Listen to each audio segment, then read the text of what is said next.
So how do we save our country? How do we save America? I'm a former member of the Black Panther Party from 1967 to 1971. So I'm familiar with moments that we find ourselves in today. I'm also a U.S. veteran from the Vietnam War. But I'm speaking today as an American citizen who lived through moments that we find ourselves in. I'm not here to scare you. I'm here because I recognize the pattern. And patterns don't warn you when they repeat. Where's America right now, today? Right now, families in America are just being torn apart by force of ICE and other law enforcement agencies. The armed federal agents are entering communities like occupying forces. Children are being handcuffed, families are being torn apart in minutes, and shootings involving federal agents are no longer rare. They're just becoming routine. This is not law enforcement as services we know and familiar with. This is the power turning inward onto the American people. When the government begins to treat its own people as a problem to be controlled, it is drifting away from democracy towards something far more dangerous. History has a word for that: autocracy. Let me be honest about what's happening, why this matters. A government that uses fear and force at home to terrifying communities is no longer acting as a servant of the people. And when institutions stop serving the people must reassert control.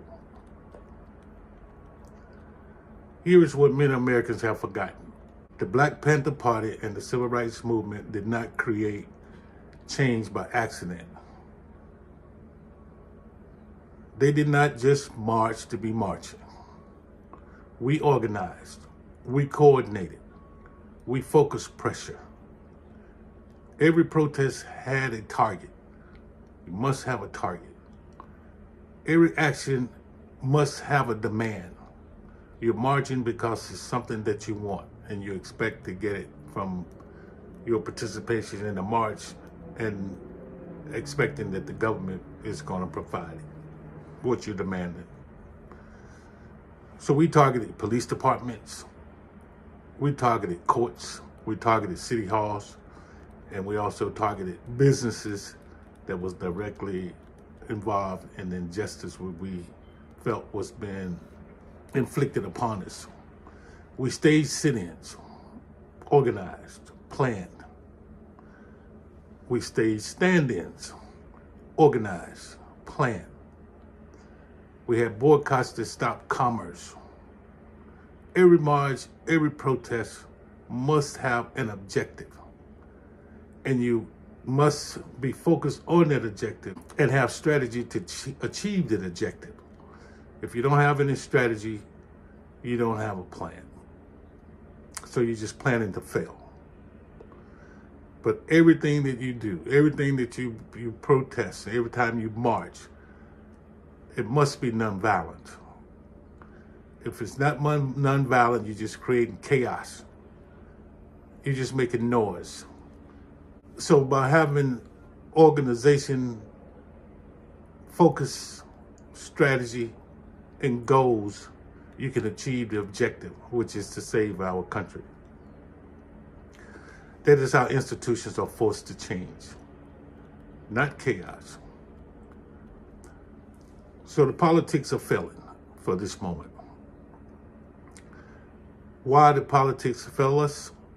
Is because politicians believe only in courts and procedure. It's not their fault. They're trained to think that way. But the courts move slow, and we don't have that kind of time. It takes months before a court can get through a ruling. And so those in Washington that are creating these laws, that daily they break constitutional norms themselves. But they expect for us to adhere to those constitutional norms and those constitutional laws when they're not even doing it themselves. So doing only what the other side does not respect. That's what we're doing. We're just doing what they don't respect. That's not a strategy. That's paralysis. You're not going to move forward. You're only going to move backwards, or you're going to remain in the same place.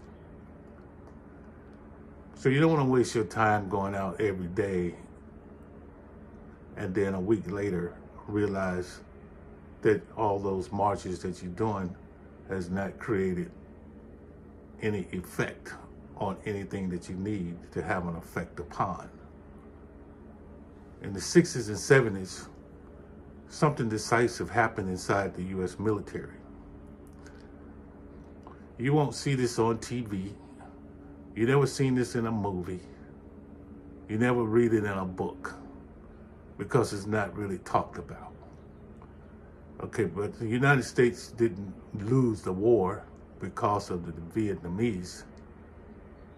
The U.S. Army,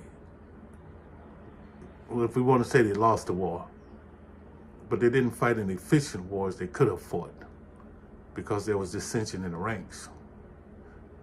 The soldiers began to question unjust authority, not because they lacked courage, but because their conscience demanded it. And what triggered that shift in those soldiers? Those soldiers began to receive letters from home. Their loved ones was writing them, informing them of the problems and the oppressions and the racial issues that was occurring in America as the civil rights movement inside the country was at its height. And those civil rights movement letters from the loved ones affected the soldiers, and the soldiers' response wasn't conducive to what military rule. So those letters was very powerful. The letters was not angry. There was none threatening, but they were clear. The soldiers were fighting oppressed people and to come home to oppression when they returned back to the United States. So the letters weakened the blind obedience of the soldier. So the soldier didn't just take the illegal orders he was given anymore. He reacted to what was happening to the people that he loved back home. So the soldiers began to think. Like I said, you won't see this in a movie. It's not really talked about, not written about. You won't find it unless you talk to a Vietnam veteran. Okay, so today, the weapon that we need is not a letter, but we have a more powerful weapon. And that weapon is the internet. Your texts, your emails, calm conversations with people you love who wear uniforms. Send them texts 5-10 times a day, letting them know that their oath is to the Constitution. It's not to the politics. It's not to anyone that wants you to cause harm to the American people. We need to take our army back. We pay the taxes. We pay their salaries. It's ridiculous for us to just sit in fear, paying for someone that's causing you that fear, when that someone is your loved one or a loved one of an American that's living in the fear. Now, how ridiculous does that sound? So these men and women in law enforcement and the military, they are not the government. They are sons and daughters, our mothers and fathers, our brothers and sisters. And if anybody could sway them to do what's right, it definitely will be a family member. But like I say, I've seen it happen. I've lived it. I know it can happen. It happened in Vietnam. Their first loyalty is not to Washington. It is to you, their family member. You raised them. So it's to consciousness. They're conscious.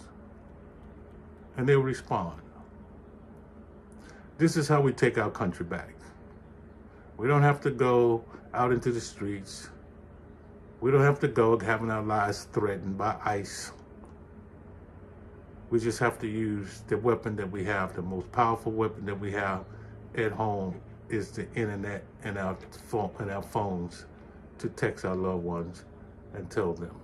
We have 2 million, over 2 million man military and millions of law enforcement personnel.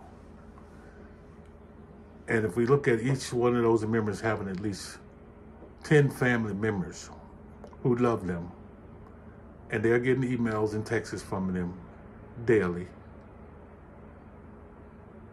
So this is over 100. If you're looking at only 10, that's over 100 text messages a day. If each one is texting at least 10 times a day. That causes a problem for the military. The soldiers began to talk to one another. They began to think about what's happening in our country. And it's a country that they too love themselves. So it becomes a narrative and a conversation amongst the ranks. And people's consciousness will tell them how they need to react and respond. So what it does, we just target nonviolent pressure on institutions, combined with daily moral contact within them to our loved ones. One conversation, one message, repeated, coordinated. This does not cause chaos. This is focus. This is not insanity, and it is not madness. This is sanity restoring balance. If we Americans act together, calmly, lawfully, and with purpose, we can stop this. We can save America. Former Black Panther, we'll talk later. Power to the people.